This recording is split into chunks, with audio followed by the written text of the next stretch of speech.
बोलो श्री प्राणनाथ प्यारे की जय। बोलो श्री सतगुरु महाराज की जय। प्रणाम जी सुंदर साथ जी। आइए, अति सुंदर भाव। आशीष जी ने भी हैंड रेज किया था। प्रणाम जी। नहीं अभी? हाँ हाँ जी पहले प्रणाम। तनुजा जी को लेते हैं, उन्होंने पहले रेज हैंड किया, उनको स्कूल भी जाना होता है, और फिर मेरे को कोहोस्ट दीजिएगा और फिर मैं बोलूंगा। हाँ जी प्रणाम जी। हाँ जी, जैसी आपकी आज्ञा। हाँ जी, कोहोस्ट दे दिया है आपको। और तनेजा अंकल प्रणाम जी। प्रणाम जी, प्रणाम सुंदर साथ जी। आशीष जी, पहले और पीछे कुछ नहीं है, जैसे धनी की आज्ञा होती है वैसे ही हम करते हैं। आप सब सुंदर साथ को मेरा कोटि कोटि प्रेम प्रणाम। मुकेश जी के मुखारबिंद से बहुत ही मधुर वाणी, उनके कंठ में तो सरस्वती विराजमान है। गाते हैं तो बस मस्त होकर राजी की लय में चले जाते हैं। बहुत ही आनंद आया।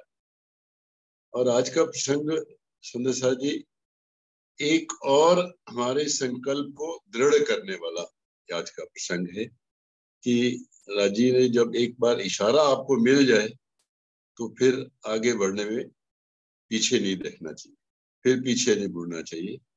देखिए, सतगुरु देवचंद जी को एक संकेत रूप में इशारा मिला, सिपाही रूप में दर्शन हुए, तो वो लक्ष्य जब चले थे तभी उनका पक्का था कि मैंने परमात्मा की खोज करनी है।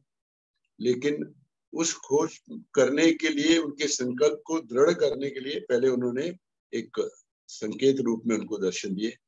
और आज जैसे हम बार बार सोनिया जी के मुख से सुन रहे हैं और आप सब सुने हुए हैं कि हमें चितवनी करनी चाहिए, ध्यान में हमें कभी भी दर्शन हो सकते हैं, और जिस चीज का ध्यान करेंगे वही दर्शन हो।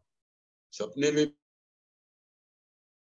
भी ऐसा कहा करते हैं कि जो आपके मन की इच्छाएं होती है वही सपने में आ जाता है। तो अगर हमारे मन में एक दृढ़ संकल्प रहेगा तो साक्षात दर्शन होंगे।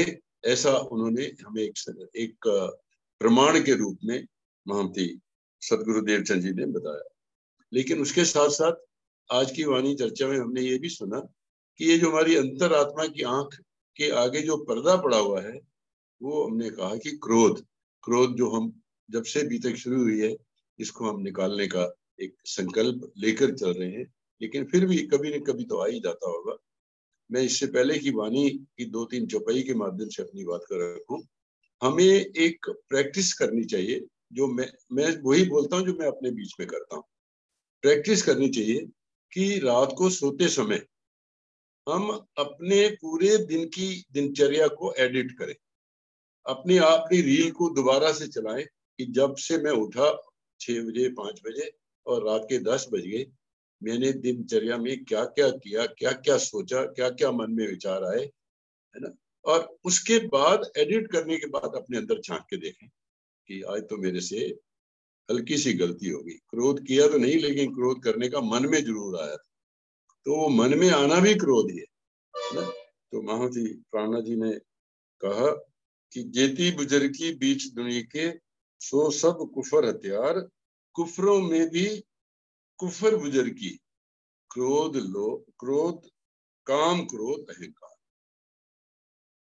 कुफरों में भी कुफर बुजुर्गी, ये मान सम्मान की जो बुजुर्गी है ना, ये सबसे बड़े, ये मतलब एक छोटा सा बीज इच्छा मान या सम्मान पाने का, और वो इतना बड़ा वृक्ष क्रोध का बन जाता है। जब फूटता है ना तो हमारा चेहरा 2 बार लाल होता है। एक तो जब हम राजी की नूरी बातें सुनते हैं, बोलते हैं, तो चेहरा अपने आप लाल हो जाता है, और दूसरा चेहरा क्रोध में होता है।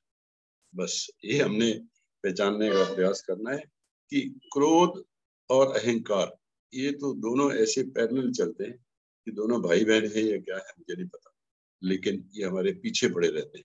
इनको पीछे मुड़ के हमने देखना नहीं, इनको अंदर घुसने नहीं देना, तभी हमारी अंतरात्मा की आंख। ऐसा नहीं कि हमारे अंदर अंतरात्मा की आंख है नहीं, सबके अंदर है, लेकिन खुली क्यों नहीं। ऐसा मैं मानता हूँ कि जिस अंग का मैं प्रयोग नहीं करता वो अंग तो शिथिल हो जाएगा अपने आप। हमने चमड़े की आंखों से माया देखनी शुरू कर दी, इसी में बहुत कुछ देखने लगा, और देखते देखते आंखें इतनी खराब हो गई कि चश्मा भी लग गया। अंदर की आत्म आंखें खोलने के लिए मेरे भी लगा हुआ, बहुत छोटी उम्र से। अंदर की आंखों से हम देखेंगे ना, तो इसलिए महामती ने कहा कि इस क्रोध को, महामती ने खुद अपने लिए कहा कि मेरे धनी तुम्हारी साहिबी तुम अपनी ही रखो। उन्होंने भी अपनी साहिबी लेने की कोशिश नहीं की। उन्होंने कभी नहीं कहा कि मुझे अक्षरातीत का खिताब मिले। देखिए, हम तो यहाँ के जीव हैं, और छोटा सा कुछ दान पुण्य किया तो अपने आप में एक बड़ी बुजुर्गी आ जाती है। तो महामती कहते हैं, मेरे धनी तुम्हारी साहिबी तुम अपनी आप राखो। आप क्या चाहिए मुझे? इश्क दीजिए, मैं अपनों में तासू करूंगा। और ये आज का मिलाप भी जो हुआ है, ये इश्क की वजह से तो हुआ है, प्रेम की वजह से तो है कि कितना प्रेम उनके अंदर पैदा हुआ कि मैं दर्शन करने ही करने, जिद करनी है। राजी, जैसे मैं तो कई बार कह भी देता हूँ कि राजी आपको आना पड़ेगा, यू हैव नो चॉइस, आपने हमें भेजा, आपको लेने आना ही आना है। और वो भी कहते हैं कि मैं सबको लेकर चलूंगा।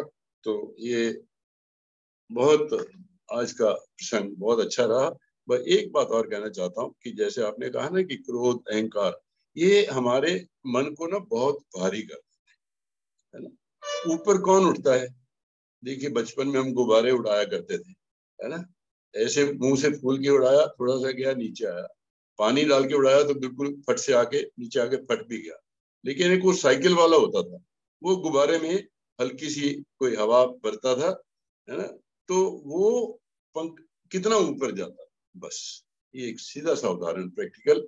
हमें हल्का होना है। हल्के होने के लिए दुनिया भर के ये क्रोध, लोभ, मोह, अहंकार, सबसे बड़ी इच्छा ही समाप्त कर देती। जो तेरी इच्छा वही मेरी इच्छा, तो मेरी सारी इच्छाएं अपने आप पूरी हो गई। फिर अगर घर में से कोई चला गया, आ गया, चला गया तो भी तेरा, आ गया तो भी तेरा, तेरी चीज तेरे को अर्पण, मेरा तो क्या लागे तेरा। बस तो राजी के चरणों में ये इन जो महामती प्राणनाथ जी ने रास ग्रंथ में कहा कि ये औध अमृत रूप रस छल बल बल अकल, बहुत सारे 13 प्रकार के दावानल बताए। तो अगर रास के वो दावानल नहीं छोड़े तो आगे फिर प्रकाश और कलश में कैसे जाएंगे। प्रणाम सब कोटि। प्रणाम जी, बहुत सुंदर तनेजा अंकल, अति सुंदर आपके भाव। प्रणाम जी, प्रणाम जी। प्रणाम। हाँ जी। प्रणाम जी। सब सुंदर साथ के चरणों में।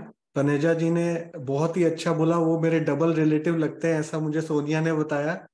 तो आत्मा से भी रिलेटिव है और शरीर से भी रिलेटिव है। और आधी बात तो एक दिल्ली में उन्होंने मेरी करी थी। श्रीनिवास जी आप पूरी कीजिए, शायद मेरी पूरी बातें पूरी कवर हो जाएंगी। आप बोलिए आप बोलिए ना, आप पहले आप बोलिए।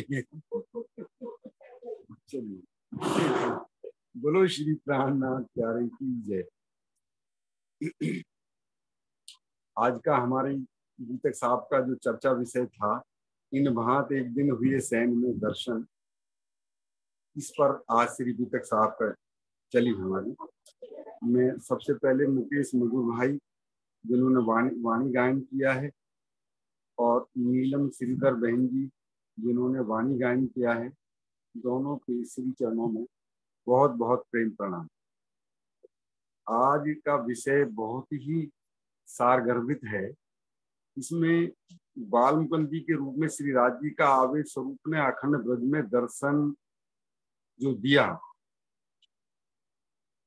अब यहाँ प्रश्न उठता है कि क्या जैसे राज जी महाराज ने उनको दर्शन दिया आवेश स्वरूप में, और वो भी ब्रज के रूप में, मतलब एक ब्रज, अखंड ब्रज के रूप में, जबकि हम जो उनको जो सेवा पूजा दी गई थी वो वस्त्रों की दी गई थी, और वो जो है बांके बिहारी जी की दी गई।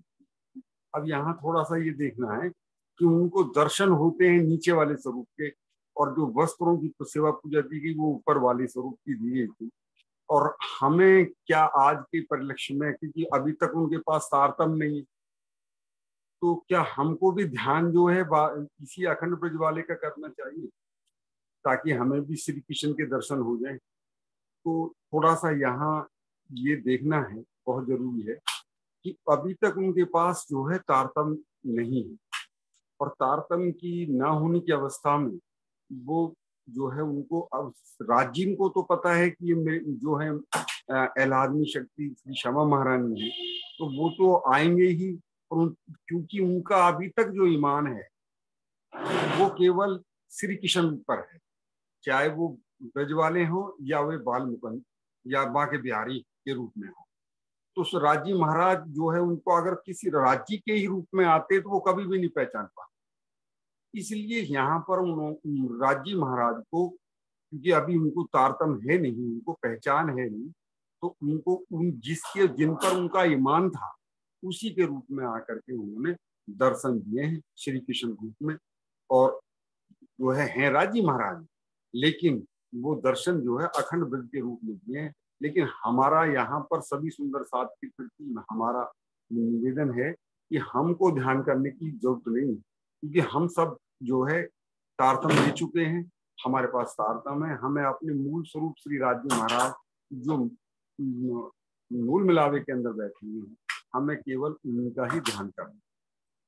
और ये भी सत्य है जो बहन जी ने बताया, हमारी जो है सोनिया जी ने, कि उनको किस राज्य के अलावा और दूसरा कोई भी स्वरूप दर्शन दे ही नहीं सकता, क्योंकि जो श्यामा महारानी है उनको दर्शन राज्य के ही हो सकते हैं, चाहे वो किसी भी स्वरूप में बन सकते हैं। तो एक ये था, और एक थोड़ा सा एक ये कि आज उनके द्वारा हमारा ये बाइफिकेट किया गया कि वो कैसे कैसे जो है 26 साल की अवस्था में आकर के श्रीमद् भागवत सुना, और 40 साल की अवस्था पूरी करनी है, 14 वर्ष भागवत के होंगे। उन्होंने बताया कि 16.5 वर्ष की उम्र में वो घर से निकले, 4 वर्ष कच्छ में रहे, और 4 वर्ष भोजनगर में, प्लस 2 साल तक भोजनगर के अंदर ही जो है वो वस्त्रों की सेवा पूजा करते। इस प्रकार 26 वर्ष पूरे हो जाते हैं। और फिर उनको जब वो श्री अपने सतगुरु से कहते हैं कि मुझे दर्शन हुए हैं श्री कृष्ण के, तो फिर वो हरिदास जी कहते हैं कि आप जो एक काम करो, जो मेरे सतगुरु हैं वहां चले जाओ, नौतनपुरी जामनगर में श्याम जी के मंदिर, वहां जो है जो चर्चा होती है श्री कृष्ण की, तो वो आपको इन भेदों को बता सकेंगे, मेरी पहुंच नहीं होती। तब वो ये 26 साल की उम्र में यहाँ आते हैं और फिर श्याम जी के मंदिर में जो है नित्य प्रति जो है श्रीमद् भागवत सुनते हैं। और जब पिंका बहन जी द्वारा दर्द भरी आवाज में जो अर्जी गायन किया गया, मैं उनके श्री चरणों में प्रेम प्रणाम करता, प्रेम प्रणाम।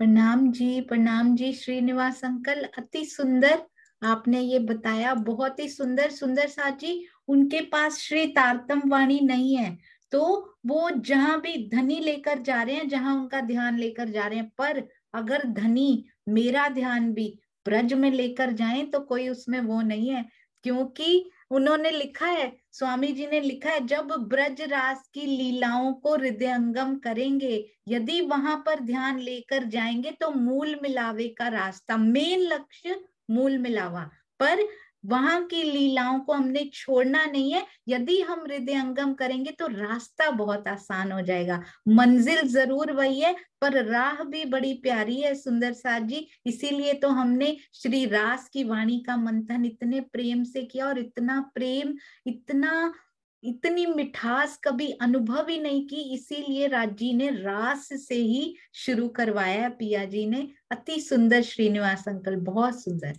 हाँ जी, आशीष जी प्रणाम जी।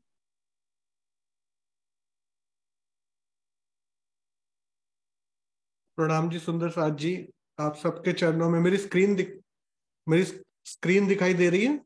हाँ जी, उसमें वाइट है, कुछ आ नहीं रहा अभी। हाँ जी हाँ जी। तो सुंदर साथ जी, हम सब ने ये जो शुरू किया हुआ है बीतक, इस बीतक के बारे में मैं बोलूंगा कि ये हमारा संकल्प के रूप में मनाया जा रहा है। तो ये जो बीतक है ये हमारा संकल्प के रूप में मनाया जा रहा है। संकल्प मेरे से लिखा नहीं जा रहा, शायद मैंने व्हाइट बोर्ड शेयर करना था। ओके, तो संकल्प मास के रूप में जो हम बीतक मना रहे हैं, तो इसी से रिलेटेड मुझे एक बात याद आई, जो स्वामी जी की शायद 25 साल पहले की आसपास की बात होगी, और वो शायद उन्होंने चर्चा में बोली है या फिर उन्होंने हमारी रहनी पुस्तक में भी लिखी हुई है। और वो शायद तब मैं कॉलेज टाइम पे था, तो मुझे वो एक बहुत ही इम्पोर्टेंट संकल्प उससे रिलेटेड याद आया, जो मैंने यूज किया अपनी 15 साल पुरानी एक आदत छोड़ने के लिए। तो आज चूंकि सब संकल्प ले रहे हैं इस बीतक में और संकल्प माह के रूप में मना रहे हैं, तो मुझे लगा कि मैं भी अपनी वो बात शेयर करूं। तो स्वामी जी ने क्या बोला? स्वामी जी ने बड़ी कॉमन सी उक्ति बोली थी कि 100 काम छोड़कर हमें भोजन करना चाहिए, स्नान करना चाहिए। 1000 काम छोड़कर हमें भोजन करना चाहिए, 100 काम छोड़कर स्नान, 1000 काम छोड़कर भोजन। अब उसके बाद नेक्स्ट उन्होंने बोला इंपॉर्टेंट क्या आता है इसी ऑर्डर में। तो उन्होंने बोला कि हमें लाख काम छोड़कर हमें वाणी मंथन करना चाहिए। यानी कि दिन में आपके पास करोड़ों काम हो, लेकिन लाख काम जो है आपके पास है, लेकिन वो लाख काम छोड़कर सबसे इंपॉर्टेंट काम क्या बनेगा आपके लिए? वो होगा वाणी मंथन। और एक उसके भी ज्यादा इंपॉर्टेंट जो उन्होंने बताया था वो था कि करोड़ काम छोड़कर। तो करोड़ काम भी आपके पास पड़े हो संसार के, कितना भी बड़ा आपके पास रिस्पॉन्सिबिलिटी हो, लेकिन आपको करोड़ काम छोड़कर क्या करना चाहिए? करोड़ काम छोड़कर चितवनी करनी चाहिए। तो चितवनी, ध्यान, मेडिटेशन इतना ज्यादा इंपॉर्टेंट है हर गृहस्थ के लिए और हर ब्रह्मचारी के लिए, हर जो योगी बनते हैं या फिर जिन्होंने संन्यास धर्म लिया है, तो ये सबके लिए। तो ये एक पिरामिड टाइप का है, ये इंपॉर्टेंट पिरामिड है हमारे लिए। किस प्रकार ये, जैसे हम फूड पिरामिड पढ़ते हैं, उसी प्रकार ये इंपॉर्टेंस पिरामिड है हमारे जीवन में। तो अब मैं अपने प्रण की बात करता हूं कि मैंने वो प्रण क्या किया और उसका मैं लॉजिक बताता हूं।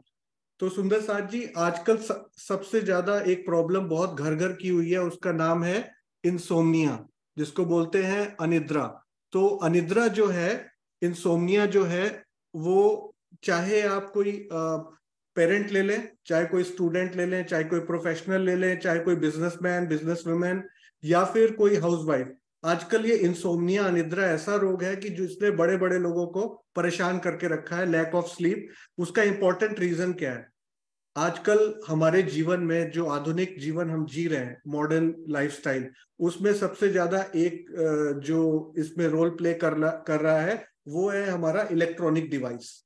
तो इलेक्ट्रॉनिक डिवाइस जब आपके जीवन में प्रवेश करता है तो शुरू में बहुत अच्छा लगता है आपके या किसी रिलेटिव के या बच्चे के, और उससे क्या एक साइकोलॉजिकल प्रॉब्लम शुरू हो जाती है। वो शुरू हो जाती है कि 5 मिनट आपको डिवाइस से अलग करें या 15 मिनट आपको डिवाइस से अलग करें तो हमें ऐसे लगता है कि जैसे हमारे प्राण ही छूट जाएंगे, हम किसी के बिना हो गए, हमारे कोई अभाव आ गया जीवन में।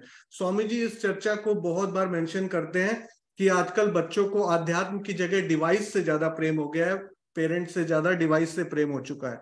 तो इसका एक नाम है, मैंने कल पढ़ा, इसको बोलते हैं नोमोफोबिया, यानी NOMO। इंडिया में नमोमेनिया फैला हुआ है, NAMO, नमो नमो सबको ही करते हैं, सबको पता है। नमोमेनिया भी फैला हुआ है, नमोफोबिया भी फैला हुआ है, लेकिन ये जो नोमोफोबिया है इसको अपने जीवन में प्रवेश मत करने दीजिए।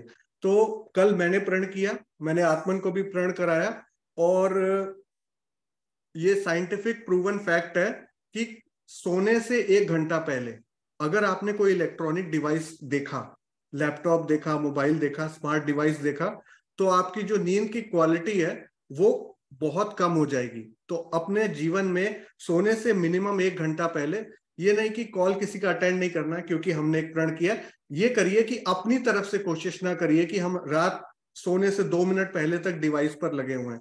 तो आज से इसको अपनी नॉट टू डू लिस्ट में, तो आप सब बोल रहे हैं आज हम ये नहीं कहेंगे, आज हम ये नहीं करेंगे, आज हम ये नहीं खाएंगे, ये नहीं पिएंगे, ये नहीं सोचेंगे, तो इसको भी एक नॉट टू डू लिस्ट में डाल लीजिए। और जो मैंने अभी स्क्रीन शेयर करके बताया इंपॉर्टेंस पिरामिड, उसको अपनी टू डू लिस्ट में डाल लीजिए, क्योंकि हमेशा रिप्लेसमेंट की स्ट्रेटेजी अपनाइए। यानी कि आपने प्याज छोड़ा ना, तो प्याज की जगह आपको सैलेड या फ्रूट खाना पड़ेगा। चाय कॉफी छोड़ी तो उसको फिर आपको देसी चाय, हर्बल टी या फिर दूध से लेना पड़ेगा। क्योंकि कल ही एक योगा का वीडियो आया बहुत ही अच्छा ट्रेनर का कि विटामिन B12 की कमी दूध से भी पूरी होती है। तो ऐसा नहीं है कि चाय कॉफी छोड़ दी तो दूध की मात्रा जो बॉडी में जा रही थी वो भी 0 कर दें। तो दूध, पालक, ये सारी चीजें आपको कंटिन्यू करनी पड़ेंगी। प्याज भी एज अ मेडिसिन अच्छा है, चाय कॉफी भी एज अ मेडिसिन किसी को जरूरत हो विंटर में जरूर लीजिए। और अब जो मैंने बोला कि डिवाइस छोड़ा, तो वो 1 घंटा जीवन में आ जाएगा वैक्यूम, क्या करें उसमें, तो उसका भी सॉल्यूशन अभी था। जो आपने डिवाइस छोड़ा उसकी जगह 1 घंटा बैठकर अपने बच्चे के साथ, अपने पेरेंट्स के साथ आप वाणी मंथन क्यों नहीं करते? आप मिलकर परिवार में एक साथ बैठकर ध्यान क्यों नहीं करते? तो वो चीजें अगर आप स्टार्ट करेंगे, जैसे आप 11 बजे सोते हैं तो 10 बजे से डिवाइस बंद, 10 बजे सोते हैं 9 बजे से डिवाइस बंद। और अगर आपके अंदर आलस्य प्रमाद है तो उसको आप अनुशासन से रिप्लेस कीजिए। इसी प्रकार जो जो आप भोजन में सात्विक प्रण कर रहे हैं कि सात्विक भोजन करेंगे, तो ये वाला भी एक प्रण अगर आप ऐड करें तो काफी हेल्प करेगा। क्योंकि मुझे कल खराटों वाली नींद आई है, इसलिए मैं सबसे यही चाहूंगा कि सबको ऐसी ही नींद आए। और अगर ध्यान उसमें ऐड हो गया, वाणी मंथन उसमें ऐड हो गया, तो स्वामी जी क्या बोलते हैं, वही ब्राह्मी नींद बनेगी और यथा दिवस तथा रात्रि, यानी अगला दिन भी वैसा ही निकलेगा। प्रणाम जी। प्रणाम जी, अति सुंदर प्रैक्टिकल टिप्स देने के लिए बहुत बहुत धन्यवाद। प्रणाम जी आशीष जी, प्रणाम जी। हाँ जी, सुंदर साथ जी, दुष्यंत भैया प्रणाम जी। हम तो आपके पास आएंगे ही, हम सब। प्रफुल्ला बहन आप रेडी रहिएगा। प्रणाम जी। प्रणाम जी सोनिया दीदी, प्रणाम जी सुंदर साथ जी, प्रणाम जी आशीष जी। बहुत एक नया प्रण, लेकिन बहुत जरूरी भी, आवश्यक। नींद तो डिस्टर्ब होती है डिवाइस से, ये तो है, क्योंकि इसमें जो देखते हैं वही संकल्प विकल्प सोने के बाद भी चलते रहते हैं, तो अच्छी नींद इसी कारण से नहीं आती होगी। और आजकल जो बच्चे इसके हैबिचुअल होते जा रहे हैं वो ज्यादा चिंता का विषय। वो प्रयास करूंगा, मैं भी शुरू करूंगा इस तरफ। आशीष जी ने जो संकल्प कराया बहुत अच्छा है। आज की चर्चा विषय में सबसे पहले जो हमारे मुकेश जी मधुर भाई हैं, उन्होंने देख तो निस्बत आपनी, मेरी रूह तो आँखा खोल। वही निस्बत जिसका कल सुंदर साथ ने यहाँ कुछ चिंतन किया। राज्य के संग अपने संबंध की पहचान करना, अपनी रूह की आँखा खोलना। वो आंखें कैसे खुलेंगी? जैसे आशीष जी ने कहा कि वाणी का चिंतन हो, मंथन हो और फिर चितवन हो। ये सारी बहुत सुंदर वाणी गायन सुना पिंका बहन जी द्वारा, इतनी भाव में डूबी हुई अर्जी सुनी, बहुत अच्छा लगा। और आज के भाव प्रसंग में धनी देवचंद्र जी ने कितनी अपनी जीवन में कसनी की, उससे बड़ी शिक्षा लेने की जरूरत है। इतनी कसनी की कि पियाजी ने उन्हें आके दर्शन दिए। अभी तक 2 बार दिए हैं, तीसरी बार भी शायद कल की चर्चा में या परसों देंगे। तो पियाजी की अति प्रसन्न, 3 बेर दिए दर्शन। तो राज्य ने 3 बार दर्शन दिए। लेकिन दर्शन कैसे आए, दर्शन हमें कैसे मिले? तो उसके लिए एक चौपाई आती है, मैं देख रहा था कि इश्क बिना रूह के दिल चुभे ना सूरत हक। चाहे तो चितवनी हो, ध्यान हो, या राज्य की सूरत हमारे दिल में तब चुभेगी जब हमें राज्य का इश्क आएगा। तो इश्क बिना रूह के दिल चुभे ना सूरत हक, मेहर जोश निस्बते हक हुक्म में चुभे मुतलक। तो ये कैसे मिलेगी?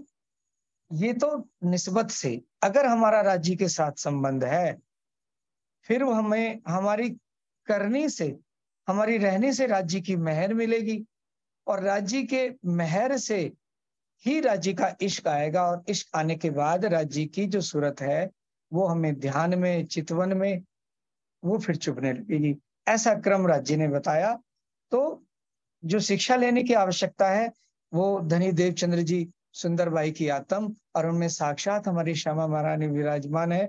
वो स्वयं प्रेम है, स्वयं इश्क है, इसीलिए वो इश्क की राह अपना रही हैं, वही चल रही हैं। उनसे हम सब रूहों को सिखापन लेनी है कि ऐसी तो कसनी, उनकी तरह रहनी, और दिल में, हृदय में राज्य के प्रति प्रेम, वो इश्क लेकर अगर हम सब चलेंगे तो राज्य हमें बिल्कुल हम पे मेहरबानी करेंगे। और मेहरबानी करेंगे तो ये संभव होगा।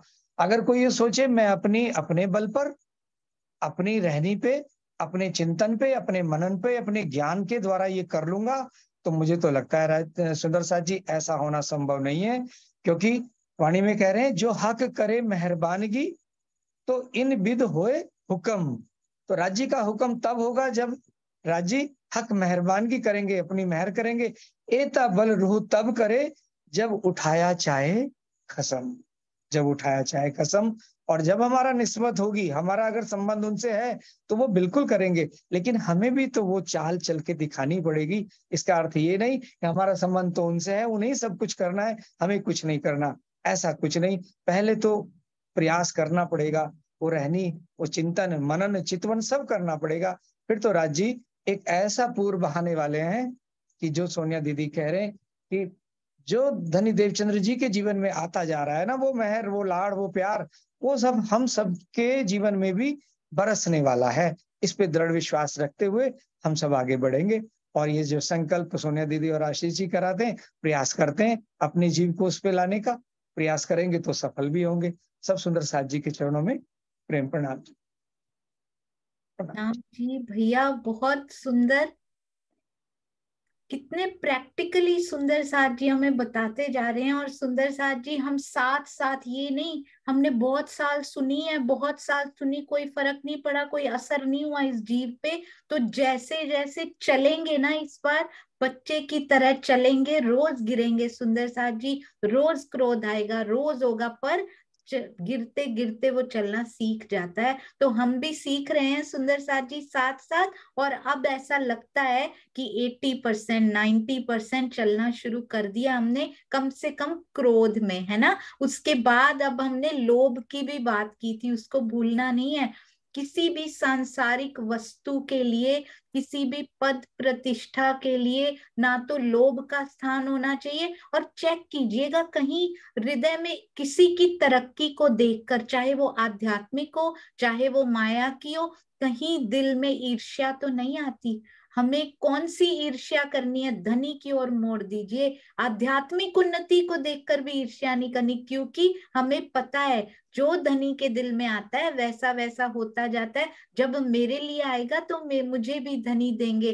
तो किसी भी प्रकार की ईर्ष्या को, किसी का बच्चा मेरे से आगे क्यों बढ़ गया मेरे बच्चे से, नहीं। हर एक के अंदर एक जीव, एक आत्मा जरूर है, हमने तो यही मान के चलना है। और उनमें युगल स्वरूप के दर्शन भी करने हैं। तो इसलिए नो ईर्ष्या, नो द्वेष, नो क्रोध, नो लोभ। आज से ध्यान रखेंगे कि इन सब से ऊपर संकल्प करेंगे कि राजी, इन सब से ऊपर मैं उठती जा रही हूं, आप मुझे उठाते जा रहे हो, तो धनी जरूर उठाते जाएंगे। आप सबके चरणों में कोटान कोट प्रणाम जी। और बहुत सुंदर कमलेश भाई ने बहुत अच्छा लिख दिया कि आश्रम से जुड़े, जूम आश्रम से जुड़ने के बाद अब उनको गहरी नींद आने लग गई है। पहले मोबाइल देखकर सोते थे तो आधी रात में ही टूट जाती थी। तो ये प्रताप है ब्रह्मवाणी का सुंदर साथ जी। ब्रह्मवाणी से जुड़ेंगे, चाहे कोई भी मंदिर हो, आश्रम हो। मैं देख रही थी अभी कांताबेन ने राजी पधराए हुए थे, उनका कैमरा गलती से ऐसे मुड़ा और मैंने देखा उन्होंने राजी पधराए हुए हैं। मैं वही देख रही थी, राजी श्रृंगार करके नीलम श्रीधर दीदी के घर में जितने प्यारे लग रहे थे ना, बहुत बहुत सुंदर वो पधराए हुए लग रहे थे। सुंदर साथ जी, श्रृंगार हम बहुत सुंदर करते हैं, वेरी गुड, सेवा करो, पर उनको पधरा कर उनसे बातें जरूर करो, ये बहुत जरूरी है। आप सबके चरणों में कोटान कोट प्रणाम जी। हाँ जी, और सुंदर साथ यदि कुछ कहना चाहते हो तो हैंड रेस कर सकते हैं, नहीं तो मैं डिस्टर्ब नहीं करूंगी सुंदर साथ जी को। प्रणाम जी। बोलो श्री प्राणनाथ प्यारे की जय, बोलो श्री सतगुरु महाराज की जय। प्रणाम जी सुंदर साथ जी, प्रणाम जी। आपके मीठे मुख से मीठी वाणी सुनकर बहुत आनंद आता है। प्रणाम जी, प्रणाम जी।